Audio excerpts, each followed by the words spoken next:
பழைய அலமாரியில் தூசி படிந்து கிடந்த வீசுவை பார்த்து மேலே சுழன்ற சுழலன் பெருமையாக குளிர் பற்றி பேசிக் கொண்டிருந்தது. வீசு மட்டும் அமைதியாக தன்னை யாரும் தேடாத காலம் வந்துவிட்டதென நினைத்தது. ஒரு பட்டன் போதும் என சுழலன் தன்னை புகழ்ந்தது.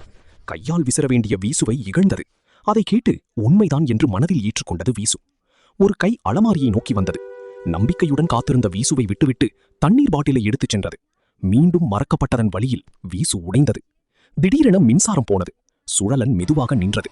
வீடு அமைதியானது. அந்த அமைதியை உடைத்தது குழந்தையின் அழுகை. இருட்டில் குழந்தை அழுது கொண்டிருந்தது. கொசுக்கள் சுற்றின. அப்போது விளக்குடன் வந்த பாட்டி அமைதியாக வீசுவை பார்த்து, இதுதான் உன் நேரம் என்றார். மின்சாரம் இல்லாமல் எல்லா இயந்திரங்களும் மௌனமான போது பாட்டி நேராக வீசுவை எடுத்தார். நீதான் இப்போ தேவையானவன் என்று அவனை அழைத்தார். பாட்டி மெதுவாக விசிற ஆரம்பித்தார்.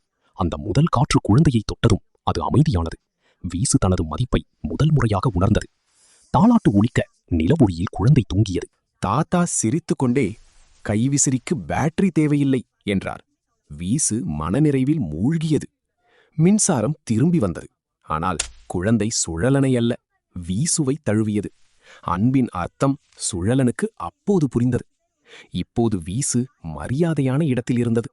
காற்று கொடுப்பதற்கும் மேலாக மனதை குளிர்விக்க முடியும் என்பதை அது நிரூபித்தது. மின்சாரம் நின்றாலும் அன்பு நின்று விடாது. பழையதுதான் கடைசியில் கை கொடுக்கும்.